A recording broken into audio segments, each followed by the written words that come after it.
কক্সবাজারের টেকনাফে মিয়ানমারের রাখাইন রাজ্যে অবৈধভাবে পাচারকালে বিপুল পরিমাণ ইউরিয়া সারসহ 11 জন পাচারকারীকে আটক করেছে কোস্টগার্ড।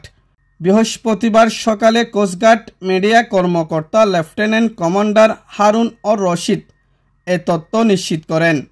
তিনি জানান, চেনমার্টিনের ছেড়াদ্বীপ হতে 4 নটিক্যাল মাইল দক্ষিণে একটি ইঞ্জিন চালিত সন্দেহজনক কাঠের বোট দেখতে পায়। বঙ্গোপসাগরে 58 দিনের মৎস্য আহরণ নিষেধাজ্ঞা চলমান থাকায় উক্ত এলাকায় বোট থাকা বেআইনি। তাই মনসুর আলী কর্তৃক বোটটিকে থামানোর সংকেত প্রদান করিলে বোটটি সংকেত অমান্য করে দ্রুত গতিতে পালিয়ে যাওয়ার চেষ্টা করে। পরবর্তী ঘণ্টাখানিক ধাওয়া করে বোটটি আটক করে।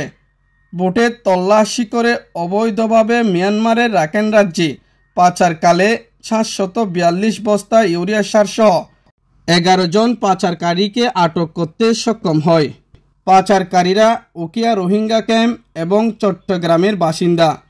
পরবর্তীতে জব্দকৃত সার টেকনাফ কাস্টমে হস্তান্তর করা হয়েছে। আটককৃত পাচারকারী ও পাচার কাজে ব্যবহৃত বোট টেকনাফ মডেল থানায় হস্তান্তর করা হয়েছে। মোহাম্মদ তুফাইল, আমার বার্তা, টেকনাফ।